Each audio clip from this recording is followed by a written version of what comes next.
Here. Hi, live folks in the universe. It took us a while to get here, but it looks like we're here. It's Tuesday night. It's bedtime stories time. Ladies and gentlemen, welcome to Bedtime Stories. It's Tuesday night. Hello. Hello. Hi. Welcome. Welcome to the Bedtime Stories. And we're going to go on Bedtime over to stories. our speaker view. Yeah, Okay. some speaker review. Hello, ladies and gentlemen. This is the Bedtime Stories. My devices. We are happy to be here. And my name is Red. And with me this evening is Sin Rose. this is Sin Rose. She is my co-host. Together we host Bedtime Stories. And we are very happy this evening to have our special guest in the house, Pang Lo and Whiteout, coming to us from Chicago. Say hello to the people, guys. Hi, Hello, people. everyone. You said that with such enthusiasm. Right? Hi.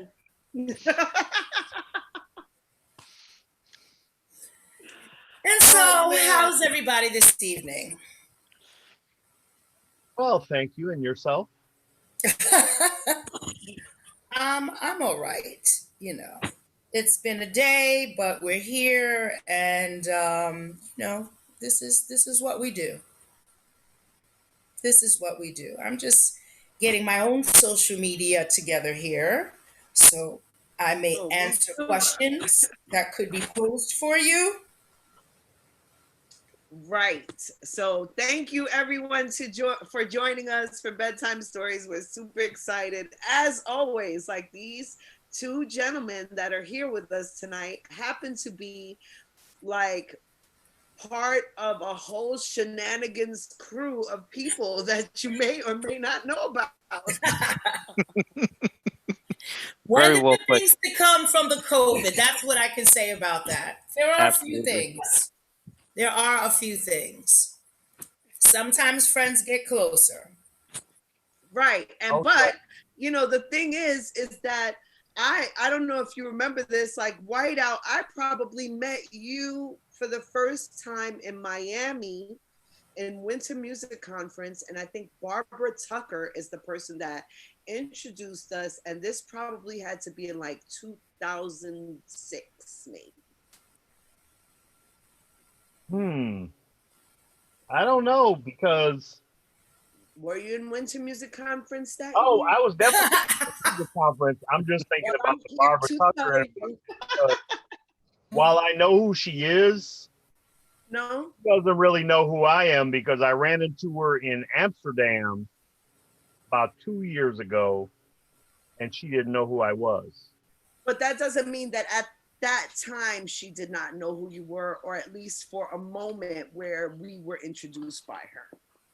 I mean, I know a lot of people, so it could have been anybody. But I don't know. Maybe I have some misrecollection. I'm just going to And interrupt he's real right here and confident. I know a say, lot of if you people. know Barbara Tucker, you know Barbara Tucker. That's true. So, okay. Why don't we start with the regular question that we usually start with for bedtime stories? Yeah, and later this evening I'll be posing my new question of the week. This is Cynthia's thing right here. So Sin, go have at it. Because like, you know, I think that we know you guys, right? In our ways. But there may be people that are watching that don't know you. So I would love for them to hear you tell a little bit about yourself, and also tell us why you think you're qualified, or why you want to tell us why you think we invited you to tell a bedtime story tonight. Hang, the floor is yours. All right, cool. So my name is so I go by DJ Panglo. My name is Ian Jimenez. I was born in Newark, raised in Irvington, New Jersey. I'm a father, DJ, and one part Latin lover. For those of you that don't know. Shout out to Giselle. Yeah. Yeah. And the reason I think that you invited me here is because you guys are curious to know why I know so many people. That's on my list of questions.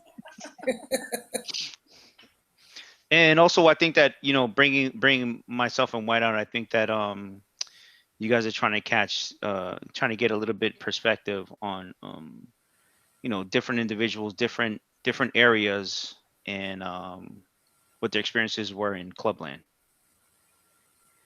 I would say that's super accurate. Mhm. Like, for sure. Is there more? I want to know. Is there more that answer? Is that Sleepy it? over there talking like Yeah, no, that's it. I mean, love. that's Okay. pretty much like drilling down. I'm here because I'm good enough, I'm smart enough, and gosh darn it, people like me.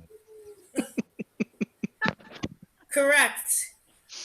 All of these answers have been right so far. Correct. But anyway, no, I'm from Chicago. I've been DJing for about 30 years now, and I've traveled a lot, so I know people from many different areas, including these two lovely ladies.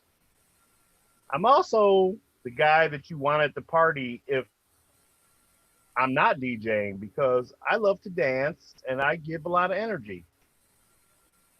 That might have something to do with it. He's not lying. Okay, I like it. Yeah, I like it too. Well, Like, let's just get on down to it then. In that case, Pang, Yeah. I want you to explain to me. Well, first of all, why is it Pang Lo? So, so I come from like a urban area, so we did a lot of graffiti, right? So, the name that was my tag name, Pang, P-A-N-G, right? And I actually picked it out of a thesaurus, like looking for another word to describe pain, right? So it was like pain. You get stomach pains, you get leg pains when you're working out, whatever. So that's just kind of like the name that stuck with me, right? Because I really thought, I was like, all right, I could freak it with my, with my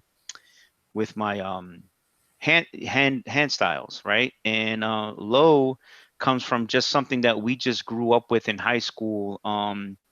Just more of coming up in an era where it was very hip hop and house area where we got dressed fresh to go out, right? So we got geared up with polo or Tommy Hilfiger and DKNY or whatever you call it, right?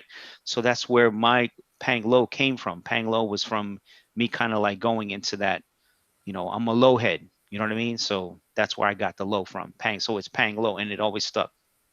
Okay. All right, I would have never known that. Pang Lo, I would like to know why, as a friend of yours, and this could all just be me.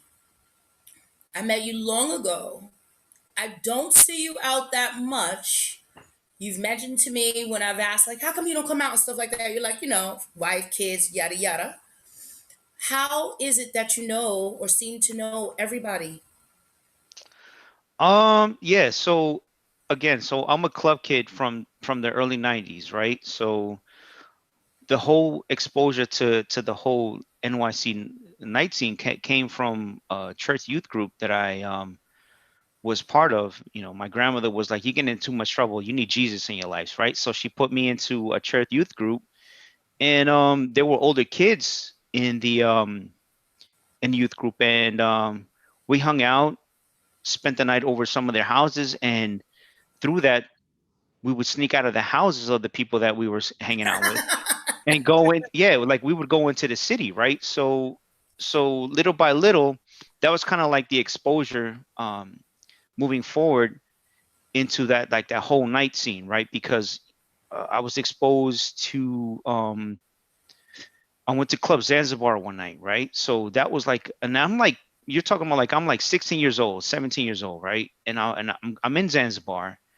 I went there one time, and then with the same people that I was hanging out with, I was able to make it to Club Shelter, where I think I told you one night where I went to a party where La India was singing for some sort of like shelter anniversary or something, where she was singing, I can't get no sleep, right? Walked out, those little pins that they used to sell at the shelter. I Mhm. had a few of those on my denim jacket, right? So those are the things that we bought, like we picked up and that's something that always stuck with me, right? So it was like the shelter, and then we went to Wild Pitch for the first time, which that night spot later turned into home base. Um, and so there's an exposure that I went to that kind of took me to like I was always looking for house music, and little by little, like I met different people. I had my own crew. I had my boy Sibo, my cousin Nev, my boy Jason. We call him Beam. Like we were always together, and that's how kind of I came up through the scene, and I know so many people. That's Gotcha. certainly how I met you. What's that? I said, that's certainly how I met you. And that whole nightlife twists and Okay. turns. Well, Whiteout, I'm going to go ahead and ask you what to some might be seem like an obvious question, but I know that it's not that obvious. So why Whiteout? Um, well, I got to give a little history of me. Um, I started out as a hip house kid. I was listening to like Fast Eddie and Tyree Cooper, that kind of shit when I got into house music.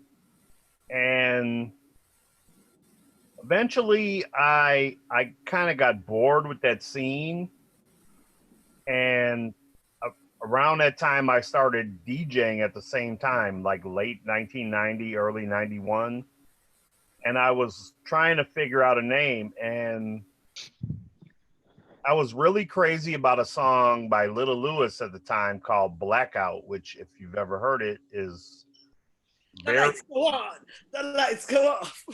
yeah, it's very insane, and he's reading from Revelation, and it's very haunting. And the other obvious thing was, quite often I was the only white guy at all these Chicago disco underground house parties. So I flipped blackout, and that's who I became, Whiteout. Okay. Okay. That's Mysteries surprising. of House being revealed. That's So interesting. I'm curious about what the journey was for our guests, like that took them into this being a part of their life. Like, why did this? What was it that made you say, okay, yeah, this is where I'm at, and this is where I'm gonna be, and this is where I want to be, and made it integrate into your life. I'm always curious about that journey. So could you tell us a little bit about that? Pang Lo.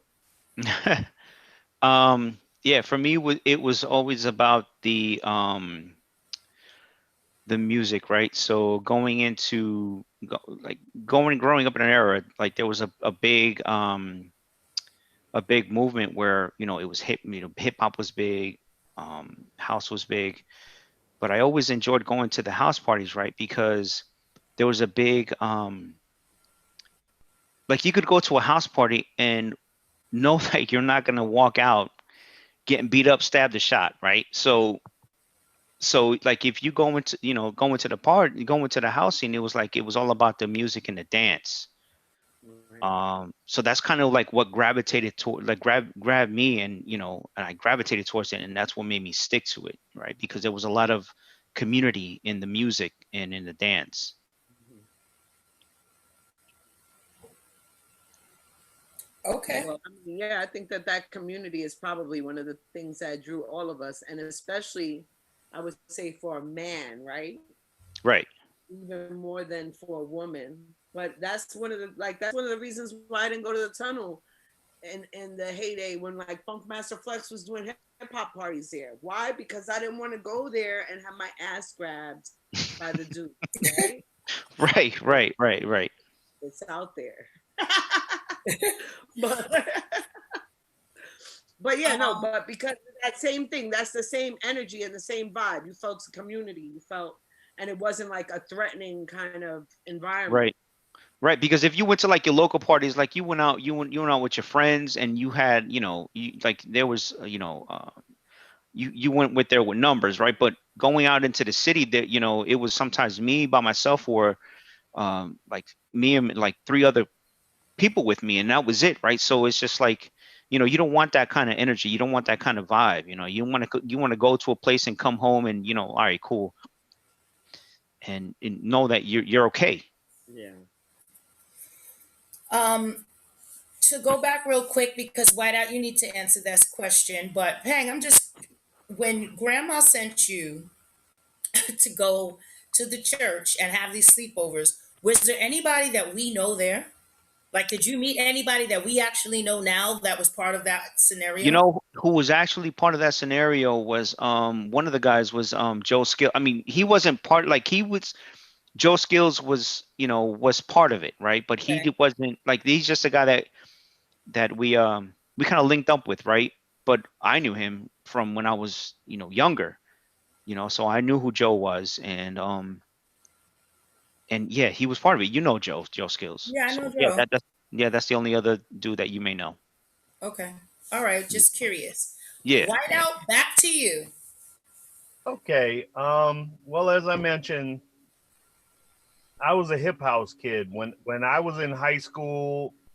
Um, I was a white kid in the suburbs, so I wasn't really going to the city, if you will.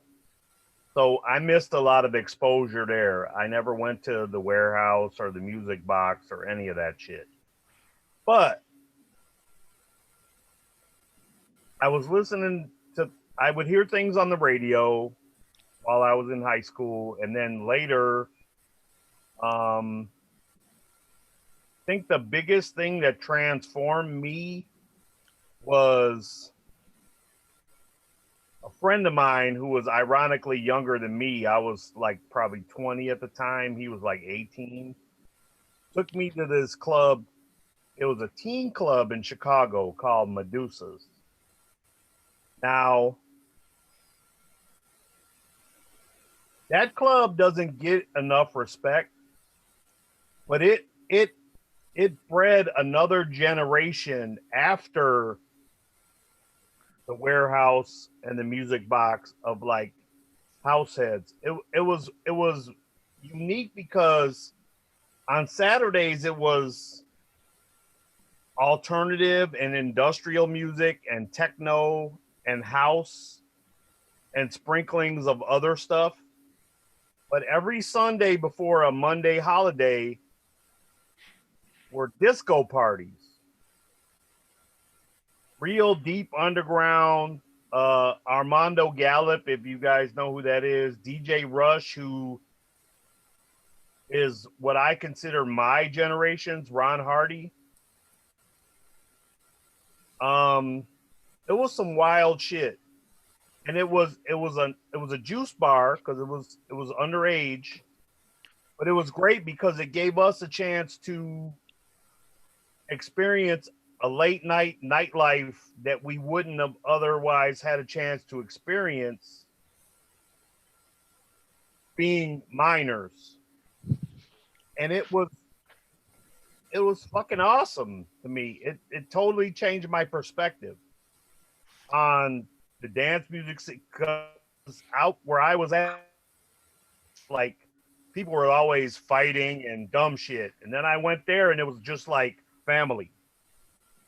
And before I knew it, I was there every Saturday religiously. And it really brought me in. And even now this is before my time, but Little Lewis used to throw parties at Medusa's on Sundays. So I think that it's interesting that you say that it was like a club or a venue that was open to the youth, because I think that that's one of the things that a lot of our parties in general kind of miss embracing sometimes is the youth, right? But we were young at one time and running streets and listening to this music, right? And we are now like people that are involved in its continued like Legacy. and legacy, right? Right. So I'm always well, go ahead. It looks like you had something you wanted to say. Well, no, it was even deeper than that because Saturdays at Medusa's, they had an early session and a late session. Right. The early session, if you had the cover, you could get in. If you were 5, you could come to that party. Not that that ever happened, but Right. I with a fat wallet and no but parents. no, because it was only like $7 to get in. It wasn't anything crazy. That's a lot But for there a were fat literally thousands of kids in this club. There was probably at least 2,000 kids in this club every week. Wow. Right. And it's I found out later. You the house heads of America. God damn it. We need I found out later it was a Richard Long sound system in that fucking club. right. Which totally blew my mind. I didn't learn about any of that shit back then. But I learned later and mine was blown. But it was a crazy sound system. It was for misfits. It was a punk rock club. Like you would see a dude with a foot tall mohawk in that piece, Right. with a bunch of urban black kids from the South Side, like Which totally makes sense. and you hardly ever. That was weird too for a bunch of young angsty kids. Right. You hardly ever saw a fight in there, and usually when you did, it was somebody that wasn't a regular. It was some outsider. It was really a family experience. Right. And so this was like a family experience that happened with like thousands of people in the regular daytime hours even, right? Or how many people do you think were attending these kinds of events? On an average Saturday night, I'd say it was probably like 2,000 kids. It was 2 floors. Right. There And was so a huge what main time? floor, and there was an upstairs with a video room, and I guess there was a 3rd floor, but I never got to go up there. That was before my time when they used to open it. There's always that room. There's always that Any room. good place has that room. They used to have concerts in there and stuff too. It was a really big space. Right. That's amazing. I wish that we had more of that in existence like now for our youth, you know? Like for me, I feel like there's certain things that allow us to take this into a place that it continues to be, you know, something that like for me, right? This is something that is so much a part of me that I feel like it's, you know, necessary. I think everybody needs this, right? And I don't know if you agree with that, but you know, I think that there's a component of this, the freedom, the expression, the community, the, you know, just the love of music that everybody needs. And so how do you think that, like, I would love to know both of your opinions on how do you think we get that now from people? How do we reach that place? Like, you know, how do we get to that place of where we're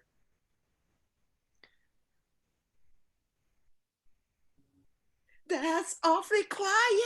Right. That's a good question. That's a good, really good question. You Both know, thinking. so Both thinking. no, because you know what? Like I have like a small story from when I was younger, Okay. going to Sound Factory Bar, right? So, I obviously wasn't of age to enter the nightclub, right? But there were instances. There was one instance where one of the bouncers, or one of the doormen at the time was Steve Fernandez, right? So I remember vividly one night trying to get into the club and him asking me, walking up to me and saying, "How old are you?"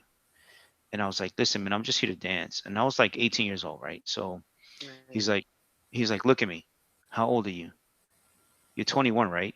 And I'm like, "Listen, man, I'm just here to dance." And he was just like, "Listen, you're 21 years old, right?"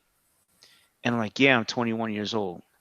Right? So there you see people that have been in that scene, right, that were um allowing kids, young kids to come into a club where it was just about the music, dancing, whatever, Right. to just keep that going on, right? So and that goes a lot to say. So I think that, and it's like it's something that you don't see anymore. You don't nowadays. It's like if you don't have an ID, you're not going in. And it's something that I even experienced when I was going Tell you. to vinyl slash shelter, right? After Sound Factory Bar, right? So it's just like you need to have like people to kind of like there has to be some sort of leniency where like people are just like letting in. I'm going to um tell you something. It yeah. does still happen. It It does does happen. exist. It Are you does. serious? I'm dead ass serious. That still Because you know exists. what? Component of nightlife where there's Ask your somebody that's kids. young. Yeah. You both have teenagers in your lives. Hey, Are they listen, interested in Red. any of Let this? me tell you something, Red. But Like my it kid just doesn't happen lived as a completely often. different life than I did. Yeah. All right. Yeah. No, definitely. It It doesn't doesn't happen that often. happen as often. It doesn't. But it does It because can't. I think that it's because at a certain point, especially in New York City clubs, right, there became a place where it was like, yo, and I have a lot of opinions with that with regard to like the way that the doors changed, right? Right. Right. Doors changed because of bottle service, right? Right. That's why door shades stopped. Let's be real, because if they gave you money, you were able to get in to get a bottle, and that's why door shade stopped. Right. Okay, bottle service. So the same thing with IDs. They used to be in New York that you could get into places or be around, and it wasn't necessarily, you weren't really necessarily required to have like ID everywhere, or like, I don't know. I'm a girl, right? And I'm a Right. tall Right. girl. So my first club experience, I was 13 years old. I had no damn business in a club at 13 years old, but Damn. I was there. Right. But that was the 80s. Well, I was gonna say because there's a few things here. One, you're absolutely right, Cynthia, about the bottle service, but also when they started busting clubs for different things and people there was actual fear that the police could come. That was not Right. always a thing. They never came.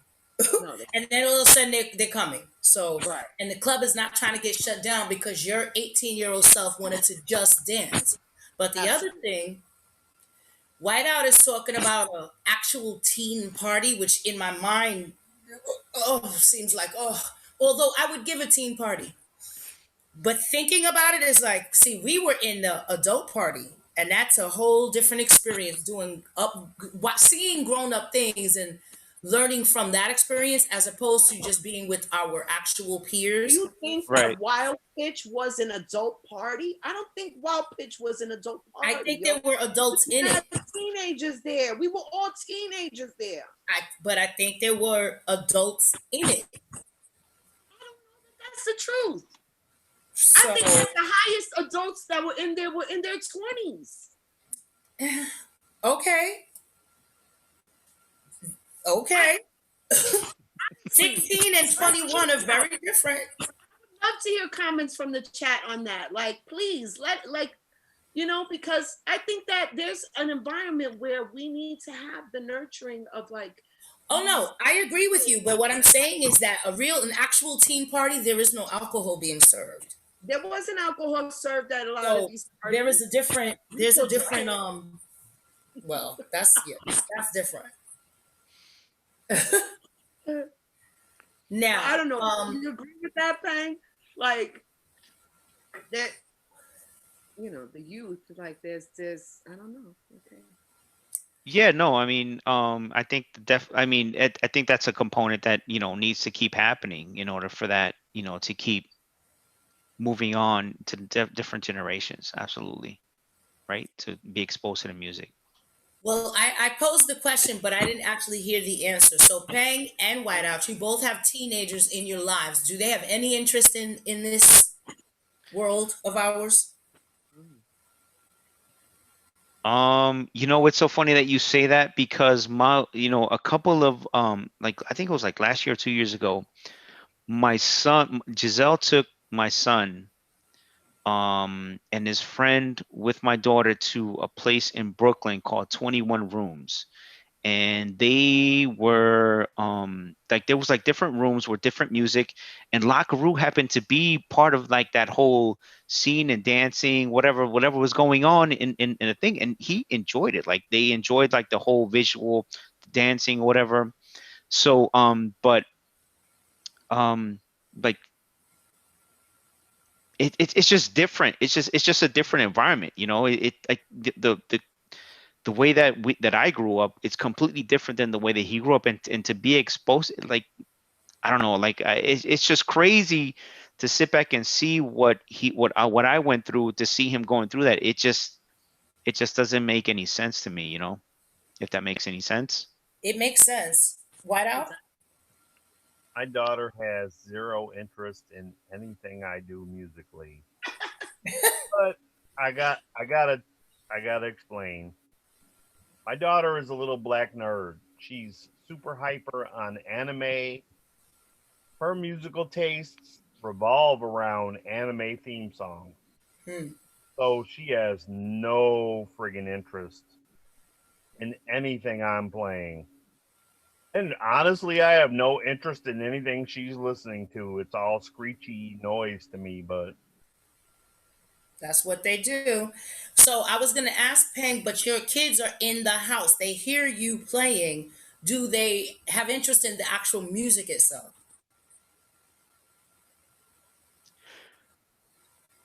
Yeah, I'll answer it. So I've I've always played house. I've always played, music throughout the house. It doesn't matter what it is, like, from jazz to R&B to house, like, and that's something that my daughter growing up, has always mentioned, talked about. She was like, my dad always had something playing in the background, whatever it was. We always had music in the house. Um, I want to from know my what is a song that your child has said to you at one time or another, like, "Oh, I really like this jam," and you were like, "You what?" Oh, wait, hang on. Sorry. My computer just like get me out of here. Hang on one second. Well, we can hear you. Can hear Yeah, you. so there was one time that I played Superstitious, right? From Stevie Wonder Superstitious. And I'm just like, going through some music, and I'm just playing stuff, and my son walks up to me and he's like, "That's from Happy Feet. That's from Happy Feet." And he starts doing the Happy Feet dance as he's walking away. Uh,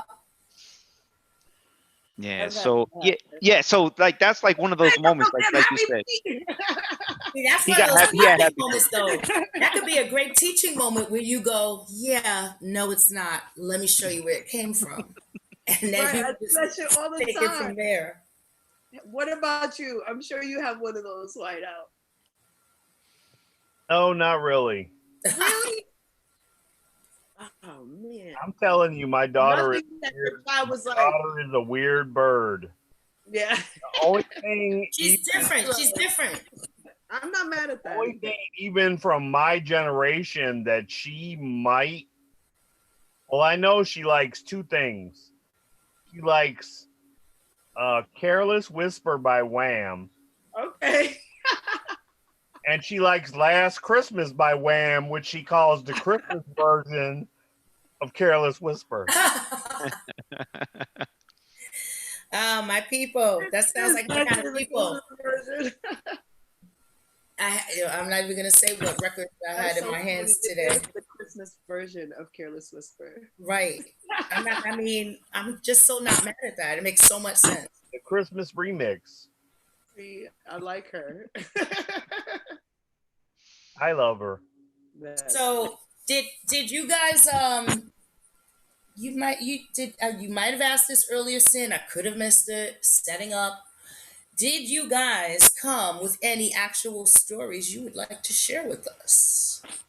There's no pressure. There is no pressure. I heard somebody had a story. I'm ready to apply pressure. No.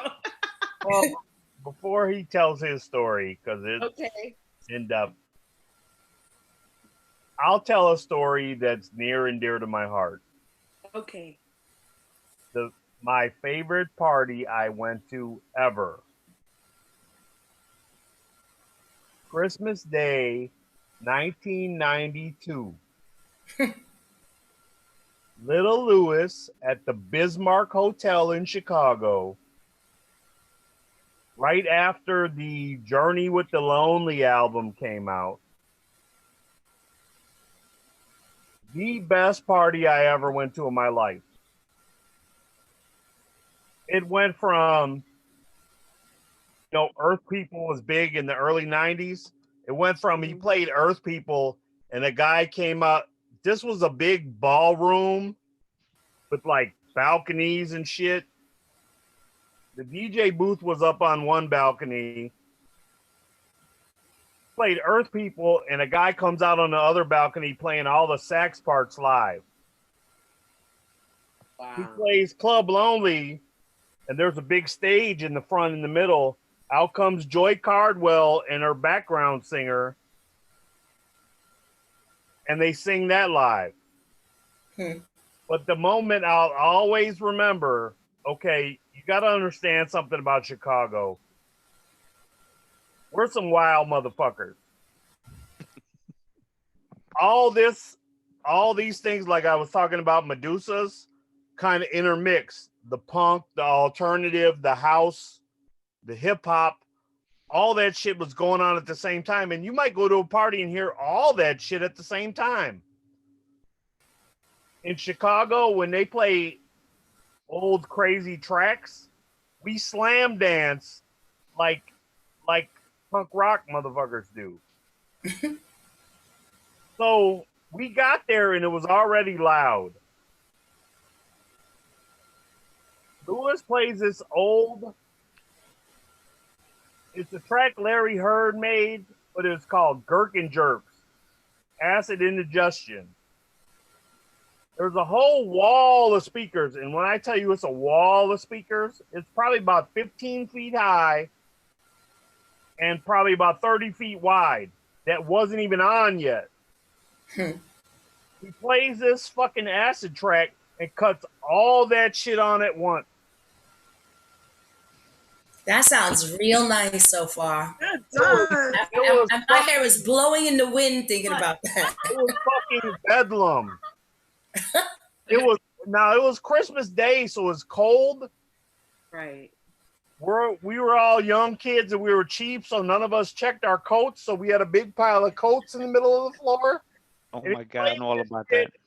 And we start slam dancing, and bodies are just flying. And then every so often, somebody would hit the pile of coats and just fall on their face. and I've never seen anything it's equal in my life. My ears rang for about a week after that party. It was so fucking loud once he turned all that stuff on. And I can't compare it to anything. I've been to some dope ass shit. But nothing can match that for me. Huh. I like it. I Wow. like that. I mean, it sounds like my kind of Where do I go from here? Tinnitus from those speakers right now. I want to have Who tinnitus. gave this guy Mike? And Payne? Yeah, so I have a story. So there was a point in time that we were doing a party in Soho, right? It was called Crave. Oh, Crave, what a wonderful little party that Right. was. So we were so we're doing this party and it's about like 3:45 and we're and bartender's like close the door, we're about to start shutting it down, so everybody's just like hanging out, we're just playing whatever, and we're having a couple of drinks, and in walks in Mike Myers, right? And Mike Myers, the spy who shagged me. So I'm sitting there like, this dude just walked in. Like, I need to take a picture with this dude, right? So I'm thinking to myself, like, how do I capitalize on this, right? So I'm just like, I'm talking to this other dude that's part promoter of the party, and I'm like, listen, man, I'm gonna go to the bathroom. When I get back, we're gonna go, talk to him, right? Because that was like my claim to fame. I was like, Mama, I made it. I made it. He's here, right? What? Right. So I go to the bathroom and I come back out and Mike Myers is gone. And I'm like, what happened? And he's like he just left. But I took a picture with him. I'm like, are you kidding me? And I'm like, I told you to wait, bro. And I was so mad. I was so mad. I was so mad. So yeah, so he took the picture with him and I was like in the bathroom, like I didn't. It was awful. It So was you awful. missed the opportunity of a lifetime From my claim to fame, that was it, right? Myers. Oh my God, it was awful. It was your claim to fame. That's hilarious. I got one like that too, Payne. Okay, so I used to kind of be a resident DJ for this guy, Armand in Chicago. He had a record label called Music 101. But he was so backwards on his venues, and okay, we were DJing downtown in this, it was a restaurant, but it became a club at night. I was playing, and apparently Gwen Stefani was there from No Doubt. Okay, yeah. And I would have loved to have a picture with her. She was in and out, and I was DJing and never knew she was even there. Damn it! Right? This is not Lord. like the Janet Jackson with story. me go back her while I was fucking DJing. Right. That's crazy. Oh man, I shouldn't be drinking. I want to tell you that story too. I'm sorry if I'm hogging all the stories. No, I'm just. No, you're not hogging anything. So, the guy that owns Large Records is a good friend of mine, Jeff. One year, he asked me to play his party in Miami. Due to some crazy circumstances, I don't really think I want to name names. I was in the upstairs, like the side room. He had a bunch of big name DJs playing downstairs. Well, while I was playing upstairs, one of them downstairs was high off their ass. So bad to the point that they pulled him. He was supposed to play for 2 hours. He played for 1 hour, and they pulled him. And a lot of people came to me, and I'm not that guy where I'm like, oh yeah, I did that shit, but I guess I did that shit because I had enough people tell me about it. That I kind of saved the party, because while he was downstairs fucking up, I was upstairs destroying it. And I'll always remember this memory because it's Camacho, right after he lost his second leg, was in the party. They put a chair in the middle of the dance floor. And this motherfucker chair danced to the point where he damn near fell out of the chair. Wow. And I'll never forget that, because he was having joy and I was having joy watching him. Yeah. That's And a he really gave big. me a lot of love. I can't lie.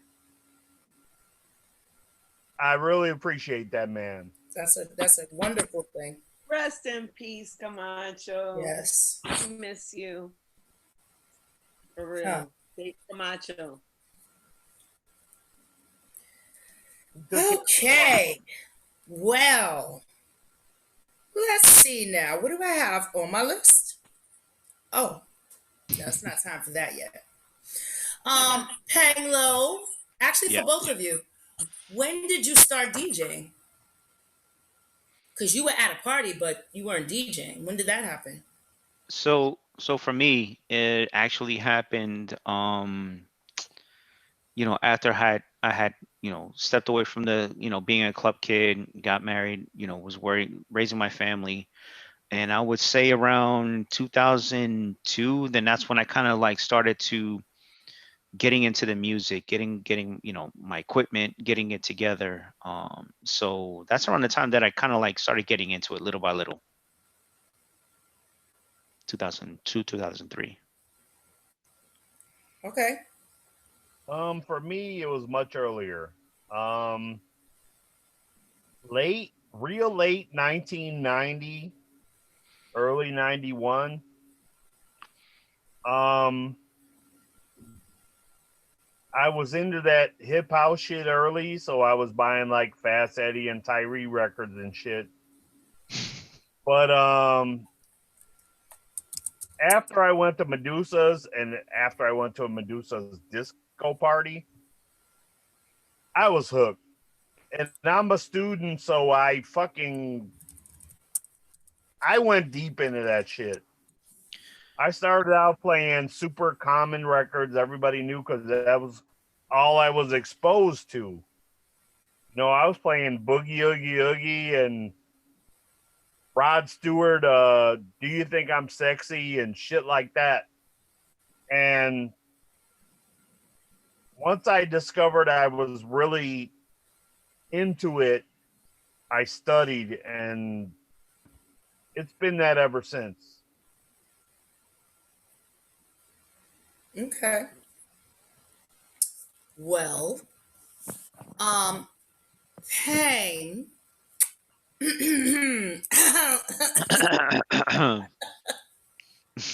Uh-oh, it must be time for the story.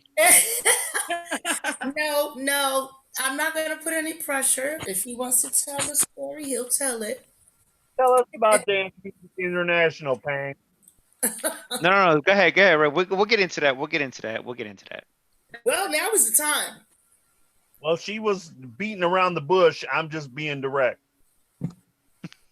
No, I will let Pang talk about what he wants to talk about because I can always come, Yeah. and I can always So tell it. so here it is. So Red and I used to do I was part of a dance competition that Red and Santiago Nijo had started, right? So this trip took fortunately for us took us to Italy, right? So while we're in Italy, we were there for 4 days, and there was one day we had some time to go to the beach, right? So we went out to the beach, hanging out. So I go into the ocean, right? We're all swimming. Everybody gets out. I'm hanging out there. So I get out and I feel this sting on the side, like on the side of my leg.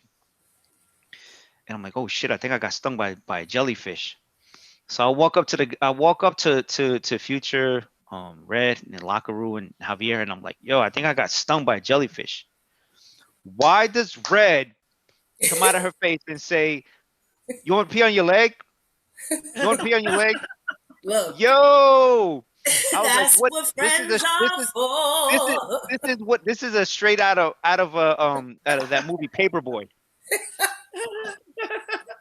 It She's was like, hilarious, and I'm like, no, just give me some Benadryl, stick a straw in it, and I'm good. she's like, I got a bladder full I was by like, you. I'm here for you. And ladies and gentlemen, I want you to know that is not the story I thought he was going to tell, Look, but it's a great like story. I said earlier, what's a I golden love that he shower told amongst the friends? Ah! Yeah, and I thought I had to share that. Sharing is caring. Okay? I love that you told that Red story. Red went R. Kelly on your ass. No, no. Hey, yo, I want to went out really. I want to Because stress, I would not have liked it. I would not have liked it. But I would have done. Red. Like I told him, I didn't want anything to happen to ruin our trip. Yeah, So I was like, for hold real, on, hold for on. real. Like, we're not going to I any get it. hospitals right Red, now. I think you would have if I need you, if Yeah, I can you need to imagine? be Freaking my little- organs end up in the black market for sale. Was it really for him or was it for me? I don't know. I think it was for you, Red.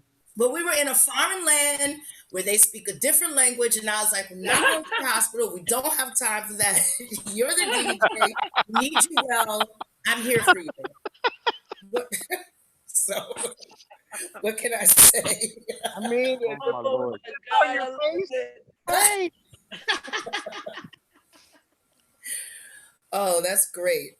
Oh, that's fucking Oh my gosh. fantastic. I'm so glad we had that story. Well, I have my I have a question that I think I might want to add to our weekly stuff. And the question is, what is your guilty pleasure? And it does not have to be relative to music, but this is just in getting to know a little more about you. What is your guilty pleasure, either right now or in life? Whiteout, go. definitely masturbation. Okay. Is that really a guilty pleasure? Depends what you're thinking about. I'm not thinking anything. Let's just be clear on that. That is all you. I don't know. Give me a second.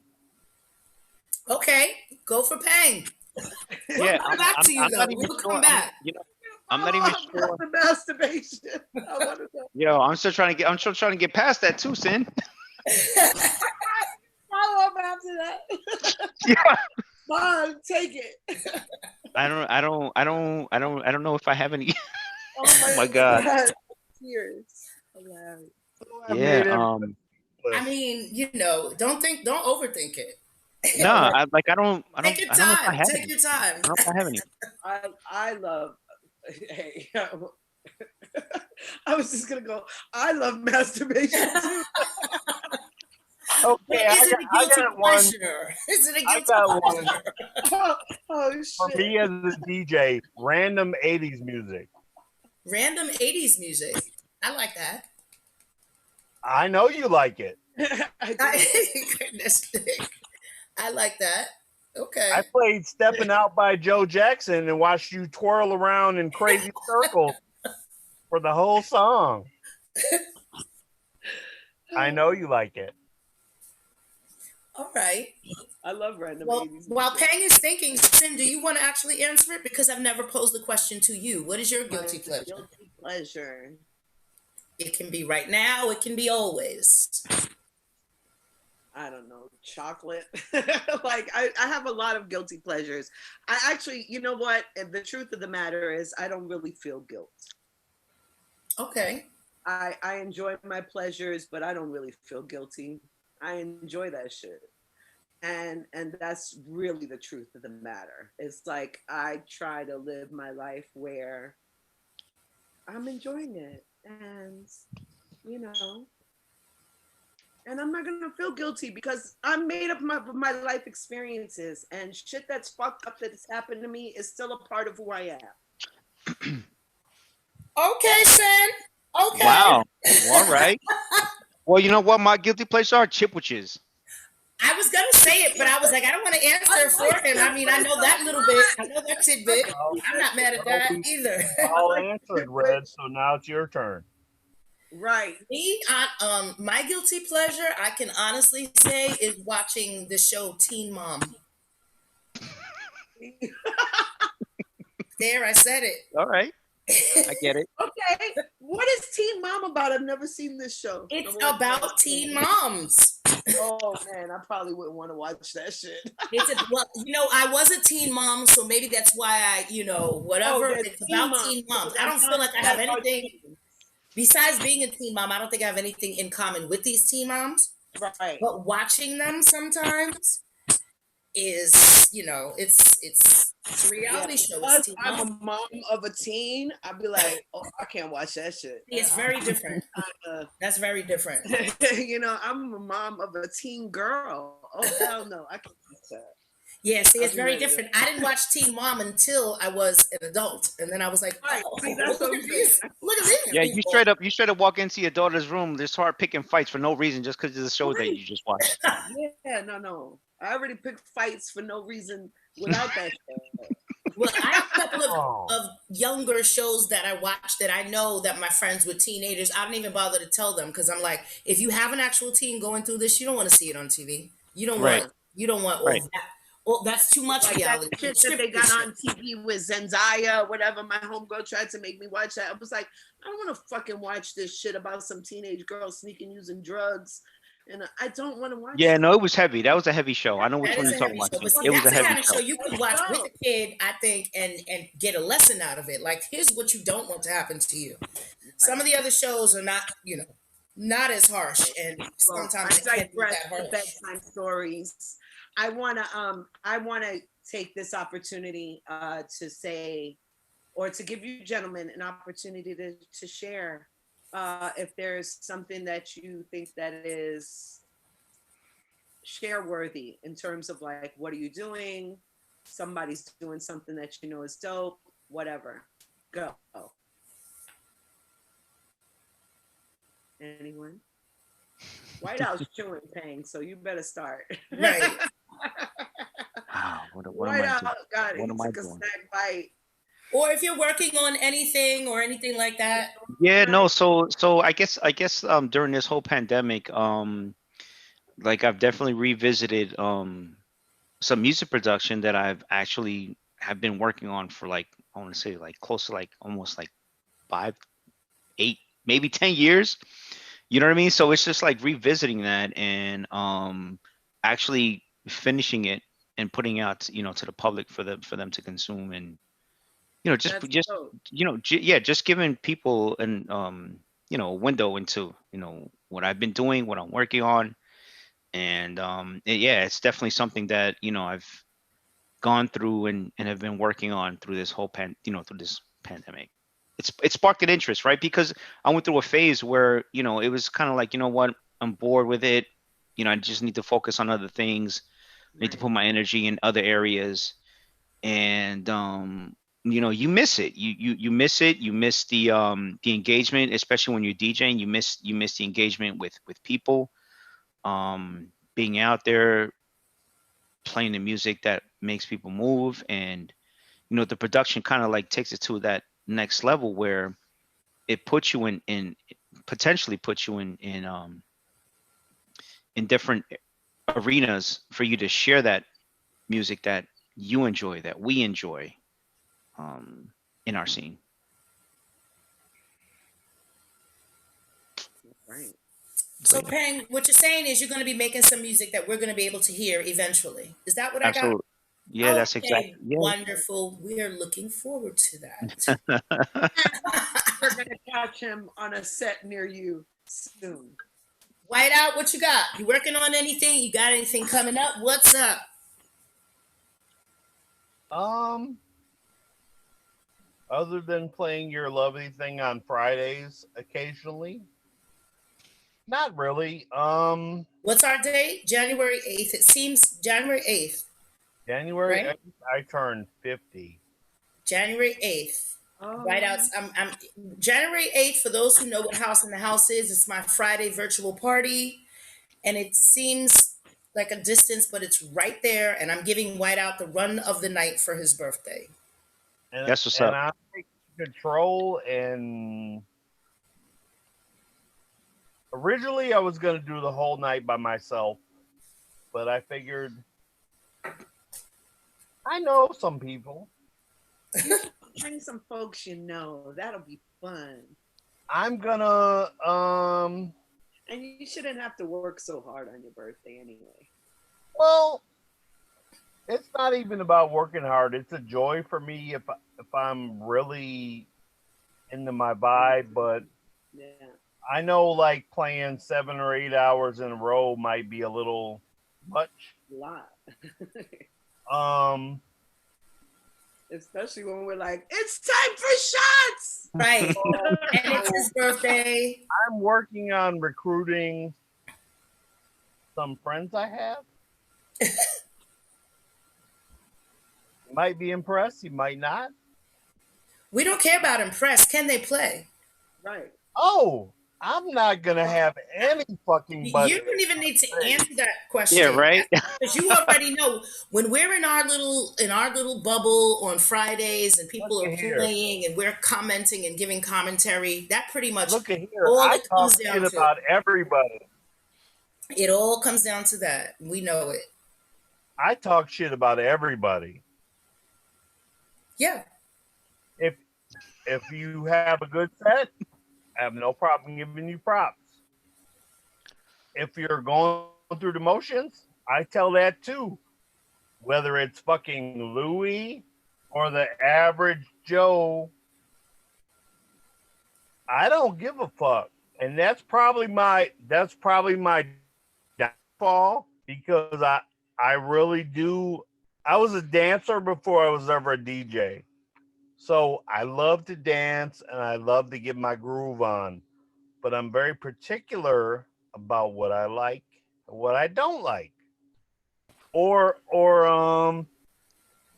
if some shit is just I don't get enthralled by who's playing. I want to hear what you're playing. I think that's all of us because we're from that place where I've heard people say, oh, people playing in their bedroom need to get a nicer setup and it needs to look good around them, and like as if people planned that there was going to be a pandemic and they knew that this was going to happen. But if Right. you can have your stuff in a shitty room and freaking rock, that's all that is going to matter in the end. You'll still get booked if the world opens up. I'm going to use, because he's the biggest name in our scene, I'm going to use Louis as my example. I've heard Louis absolutely destroy it. Heard Louis where I was like, no, dude, that ain't it. and I voiced my opinion about it. And people are like, dude, you need to pull that back. I'm like, I'm coming from a dancer's perspective. I love to dance. I want everybody to beat it. Please don't ever get it twisted. I want to hear you kill it so I can do what I do outside of being behind the turntable. But because I'm so honest, it might be to my own detriment.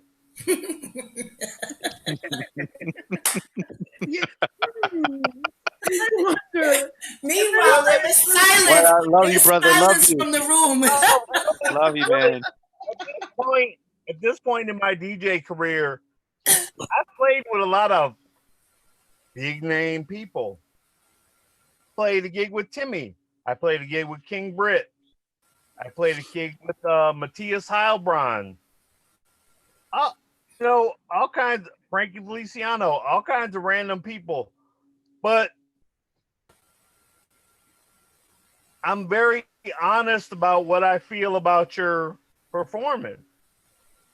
I might not go up and diss you directly like, dude, you blew tonight. But I love to dance and have a good time. I really and I think we had this conversation before, but you got to understand, man, not everybody's going to give you 100%. I get enthralled by what you're playing and how you're playing it. I think people in general are going to, no matter what their craft is, they're going to have nights where they're really super on and some nights Absolutely. When I get it. Especially when it's a creative. But I see people sweat mediocre DJ sets because of who was playing. Right. Well, So that's just, hey, that's show business. that is What do you show want to say? Right. Wrote a song about it. You want to hear You it? know? Here it goes. Listen, I've had nights where I completely like stunk up the joint, and then I've had nights where I was like, like I shared the energy with the room. You know what I mean? To the point where it's just like it was like euphoric, right? But yeah, man, you stink it up, man. There's times when you're gonna stink it up. There's times when you have a good night. and I think that that's also a part of the learning process of being a good DJ. You have Right. to go through that. Well, I could, You have I to could, go through I'm nights sorry. where you're like, I did not connect to this fucking crowd. You have to learn what that feels like. Right. I don't want to be the crowd that teaches you. Right. That like just No, walks out like I'm out. Bye. that's a rough thing because, in my experience these days, if anybody's ever heard me play, especially lately, I'm all over the fucking place. You might hear rock, you might hear 50s jazz, you might hear house, you might hear hip hop. But I play shit that I feel like makes me want to dance. Well, but that's you and everybody. Some people are dancers and they play just like how you just described it. Some people are not. And so they're playing for the crowd, if that makes sense. Meaning you can Oh you no, can play you can play as a dancer because you can still be on this side of the table and still know that you're part of the crowd. It's sometimes I think is a little different as opposed to playing for the crowd, which I think both of them are fine if you can do it. Um, and what I was gonna say was, as far as like, I'm not gonna say mediocre, maybe a less known. When I met Pang because our friend Neva brought me to. He was like, "Come on, my cousin's playing. I really want you to hear him." We had just come out of shelter, and we were like, "All right, that's how it's daytime. Let's go." I didn't know Pang. But we get there and he's rocking with his boy. He rocked enough, at least for me, in my opinion, and I was like, hey, we're gonna do this thing over here, and I'd like you to be the DJ. One, first and foremost, because he was really good, I thought. Two, because it also didn't have any political connections. Nobody could be upset about that choice. Nobody could say, oh, you chose this over that. No, you don't even know who this is at this point. And now, later on in the game, now you know who this is. And now I have to ask him, how does he know everybody? Figure that. Figure that. So, but yeah, I think it was awesome. Pang wasn't well known, but he was a good ass DJ. Now he's almost a great DJ.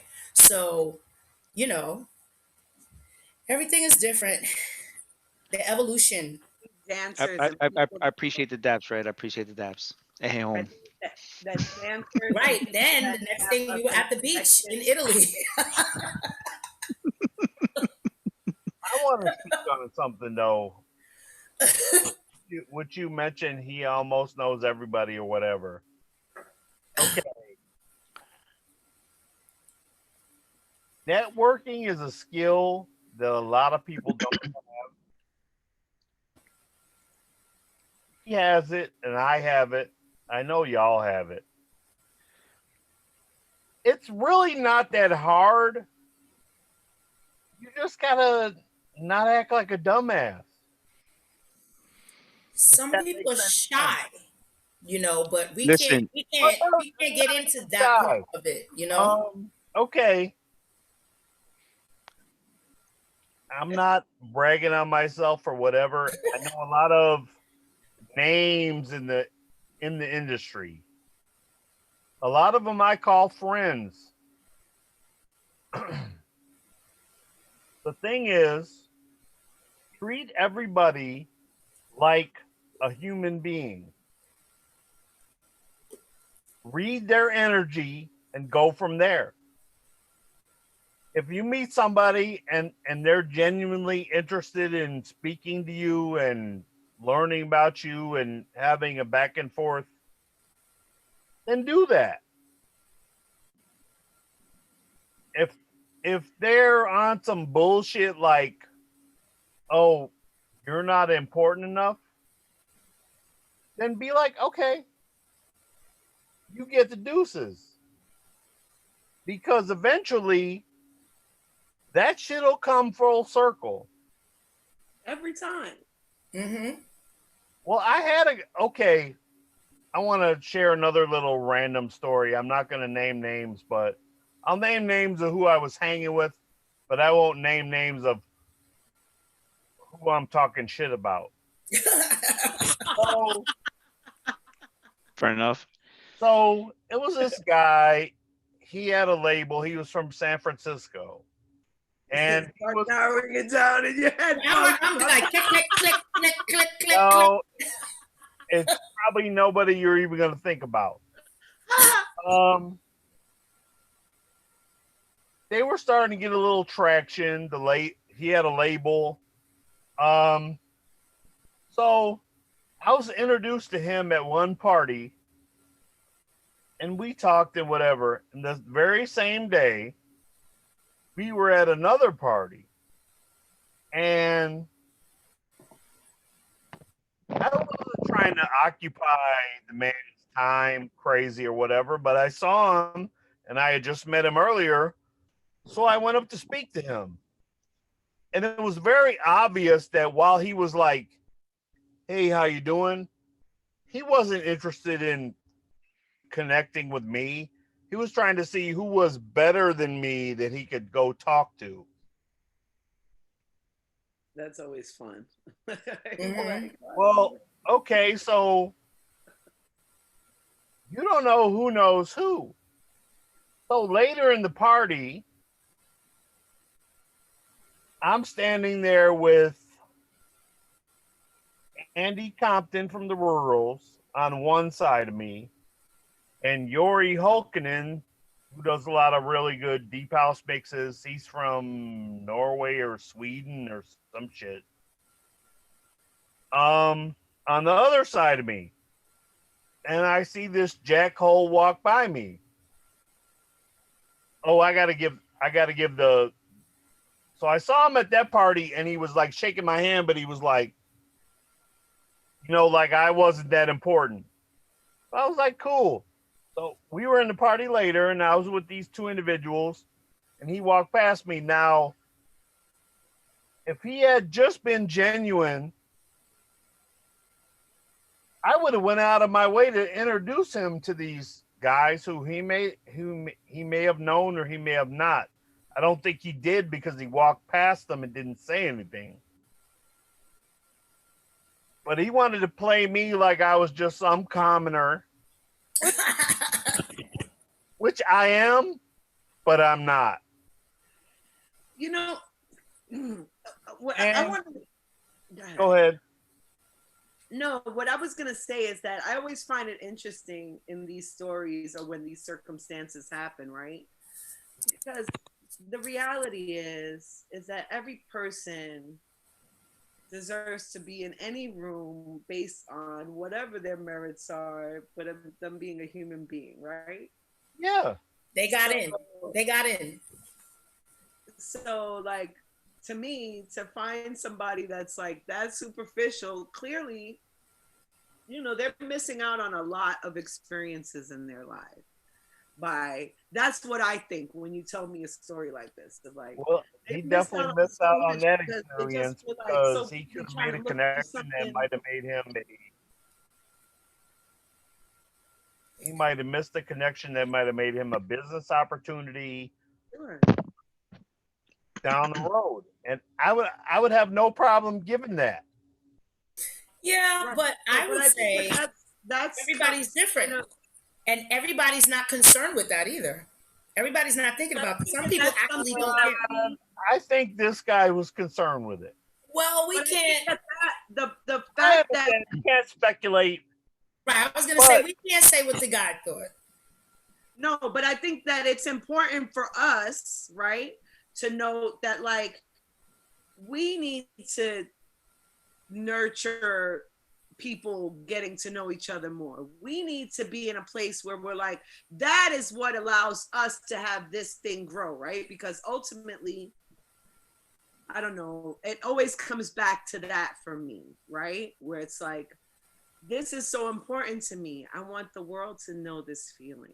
Mm-hmm. You know? Nurture the youth because we're old, and as I can't speak for y'all because I'm not there, but here there's a super disconnect between the youth. Young people aren't trying to listen to house music in Chicago. And if they are, they're after a drastically different vibe than what we play or what we like. And I'm saying we as a group because I know all of y'all. But I think that's what happens, right? Because the kids go to like a more aggressive sound and eventually find their way. They'll eventually find their way to the sound that that's more grown up, that's more polished off, that that more to the deep house that we listen to. You feel me? I mean, it happens. Yes and no. I also think there's a deep disconnect racially. Okay. Um, The white Everything kids Okay. that exists here socially go see around the Derek world. Carter and Mark Farina and DJ Heather, and I might go to some of those things because I know those people. I came up playing. That's the other thing too. It's weird for me. I came up playing in Chicago in the early 90s. That was where I really cut my teeth. I was playing gigs with Derek Carter and Mark Farina. I would hire Derek Carter and Mark Farina for $50 to play a party for me. Try doing that now. But anyway, at that time, Nobody. we Get it, all Whiteout. Get it. I would say sounded similar. They went in their direction. I gravitated toward more of a New York, New Jersey vibe, if you will, if that's what you want to call it. I played a lot of deep house vocals. Like the soulful. I didn't really get into that tech house thing or Chicago style house, as a lot of were calling it. Um, I was into my own thing, and I don't know. I lost my train of thought. okay. It happens. That's It that happens. whiskey. That's that whiskey talk. Sorry, I've Yeah, been for drinking. real. Well, back to you, Panglo, for a moment before our Yes. time runs out. I would like to know what you would like us to know. It's not a Um. trick question. What would you like us to know? What would you like us to Well, know? the sky is blue. The Go greens are for it. the leaves are Go. green. It's like no, like what do you mean? Like what? Like as far I don't as know. what? I'm not.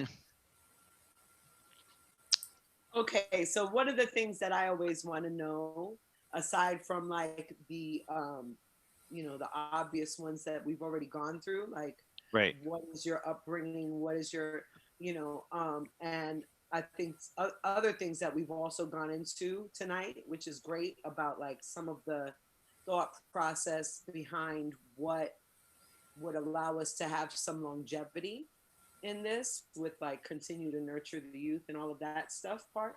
But what I would like to know is if there is a dream scenario, right? If there's some dream scenario that would exist with some dream artists, what would that look and sound like to you? Like, Well, damn. If you pose like that. Um. so okay, so Yeah. first, what's the artist? Who would be the artist that you would The. dream to work with? Oof. That's a great question. Um. An artist that I would like to work with.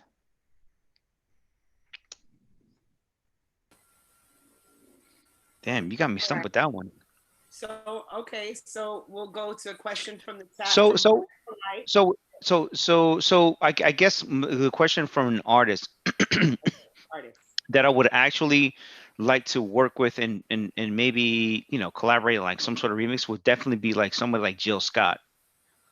Like, you know, from a music perspective, um, like that would be to me like the echelon to be like, yeah, I've worked with such and such. This is what I've done. Like to me personally, right? That's what I would have because she's a badass. Jilly from Philly. Let's go. Next question. Okay, so the question that I got from the chat from Brian Polite, our dear friend Be Polite, for both of you is, do you have any insights on the regional differences between house music communities nationally or globally? Do you have any insights on regional differences? Um, You want to talk a little bit yeah, about no. So from all right, different listen, New York from a dancing versus perspective, definitely there's a lot of differences in from Chicago to New York. I mean, you guys have Chicago has what's his name? King Charles, right? King Charles and his sick ass footwork, right? Yes.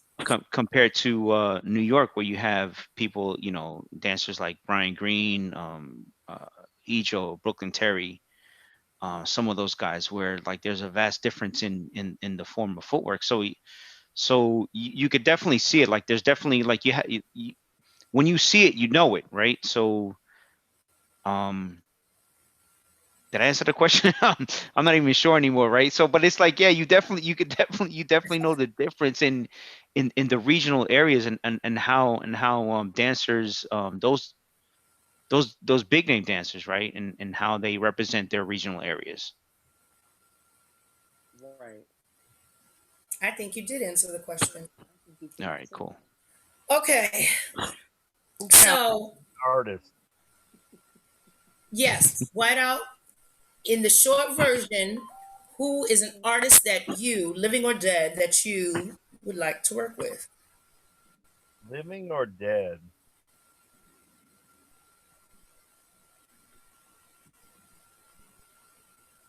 You're talking about a vocalist, producer, or a DJ? Any Whatever you'd like. artist? Any artist that you Okay, I would kill to do a party with Theo Parrish. Okay. So you just Yeah, dude, that's dope. That's dope. put that out into the universe. Oh, There you go. because I actually know Theo and I've heard him play enough times. I actually played one party with him, but it was like a whole big thing and he didn't play anywhere near where I played. But like vocalist wise, like No, or you like just a answered the performer, question. Theo Parrish was your answer. Theo Parrish is my answer for a DJ. No, no, there's no categories. You got Well, one shot. One shot. because like Nina Simone would be retarded for me too. I'm Okay. So we're going with Nina? going close. We're having a big party. All right, fine. You're having a party with a show. Yeah. All right. All right, fine. Hang on. So I want to like build on the answer that I gave Sim before, right? Because the dance styles that we see globally right now started from Chicago, you know, all the way, you know, from New York, New Jersey, right? So we're the epicenter. So everything that we see now, like it all started here, right? So it's just in like terms of like social we are the dance, reference. We are you're the talking reference point. in terms of the social dance that's like taught around the world. Right, absolutely. So Social dancing. Okay, I'm gonna have to argue about that in a second, but go I'm ahead. just no. asking But for the what I'm saying is that we're the reference point, right? So this whole area, this is the reference point that you guys see throughout the world. And I get a little frustrated because I see a lot of Jesus. I get frustrated because I see like a lot of dance styles, you know, and it's like a constant there's no evolution that is going on with sorry guys, my computer, my screen. All right, there we go. Yeah, so there's no evolution, right? Because we all you see is the same thing. And you know, for me, somebody that came up, watching these dancers, watching my boy Sibo, like, watching Ejo, watching Brian Green, watching Shaness, like watching all these guys, like um I get frustrated because when you see all these dance competitions, it's kind of like, where's the evolution? Like there's nothing has evolved since like the 90s, and you see like a regurgitation of the whole, like the whole thing, right? And it's just I like, think that comes from, in my opinion, right? That comes from the environment that these dances have been taught, right? So when we, as you know, and I say we, but clearly it's not me, but like the right, people right, that I you're get it. referring to, right? Right, When they were developing those dance styles, right? It was in a social environment. It wasn't in a studio or a classroom setting. It wasn't in a competition setting. It was a social environment. And I right, think that exchange, right, is right, a very big part of why you're not seeing maybe the transition happen the way that you would expect to see it. But I don't think that the transition does not exist. okay, okay, That's my opinion. Right. okay, So I hear what you're saying. But I think that like with regard to like dancers, yeah, you know, we were in the clubs, we were running around the streets, we were together, we were exchanging with each other. There was a group of folks that were dancing together, learning and creating a way to even translate this where it could be monetized, because it was never right, even really monetized prior to that, right? This is like social dance and street dance, and right, you right, right, right, know, it's not ballet, it's not modern, it's not Joffrey, you know, it's none of that. So I think that there certainly are pioneers that have helped develop what that is. right, And I think that foundation of dance styles exists, and you see it very obviously, even in like how people move. Like you could look and be like, oh, that was Ijo's student. Oh, that student of Right, Kali. Oh, this right. guy must have studied under this guy, right? So you could see that. But I think that there's a lot like, and there's been enough time also that there's a lot from around the world that have been able to influence that, but it's just in a different way. It's not like in the New York City club, so you're not going to see it the same. Like, so you're still going to see that basic foundation, because that's what the foundation of the movement is. right, right, right, right. All right. I want to talk about something. That club I spoke on, Medusa's. Yeah. We danced in a circle, if you will, but it didn't look like, it looked like more of an evolution from breakdancing than it did of what is currently house dance. But we also did some stuff too that was drastically different than, I can speak on this because I'm from Chicago and I've been to New York enough times to see all the things. I kind of know the lay of the land. And it's I don't know how to explain it, but it's different. Like we were dancing to early 90s techno and house and alternative, and we were, it's not exactly the same. It's more of a derivative to me of breakdance than it is of what's considered house dance now, even though some of that is similar to. It's all relative. That makes any sense? It's all relative Right, because back right, when you had the hip hop dancers and then you had people that broke away from that and started doing house, but they already knew hip hop dancing. It's all relative. right, There are parts that cross both lines and go both ways, and it's all relative. It's all. Absolutely. At that point, it becomes which music is playing in the background while you're dancing. And if you're doing this move to this song, it's hip hop. And if you're doing this move to this song, it's house dance, but same move, Absolutely. you know? And if Absolutely. you're So, from Chicago, you might be slam dancing. and you might be doing that too. But Into a pile of coats sitting in the middle of the dance floor. Okay, I got to share one more story. Okay. Many people don't know because he claims Detroit. Theo Parrish is actually from Chicago.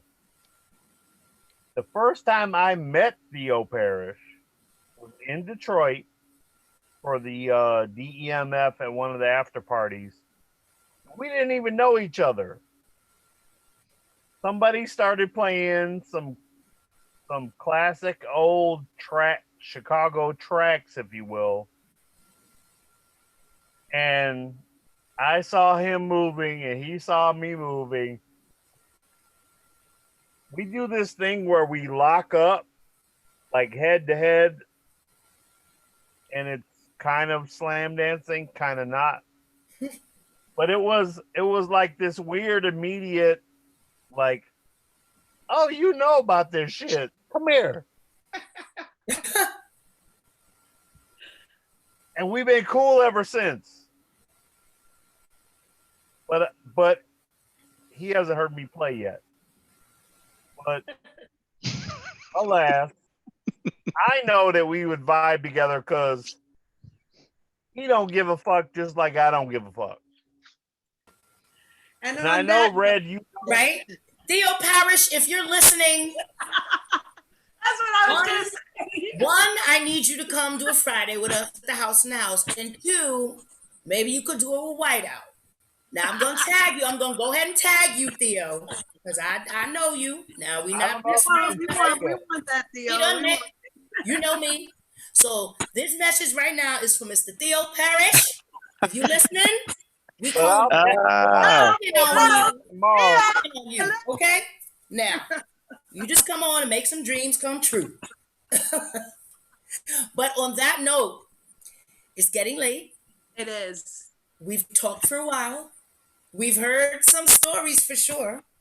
And so the time has come to break the box down and flatten it out.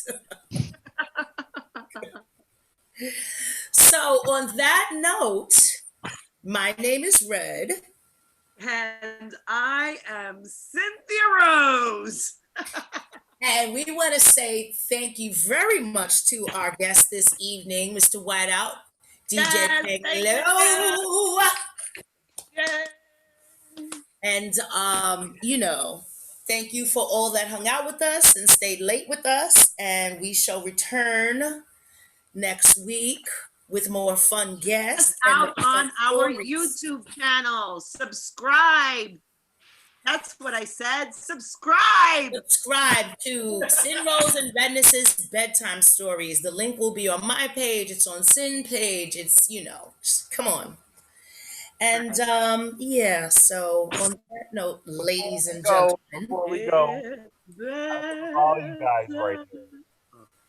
What happened? Before we leave, I want to tell all of you that I love you. Oh, I love you. I love you too. I love you too. And thanks for being with us and doing this with us.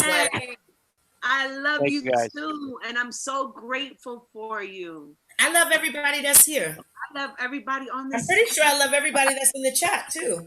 Shout out, guys. Shout out to the Zoomies. What's up, guys? I love you guys. I love you. Getting ready to send you guys a message.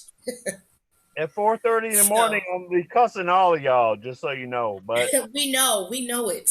Go back to drinking now. Love you guys. Bye. And ladies and gentlemen, good night. Good night, guys. Thank you, Red. Thank you, Sin. Thank you.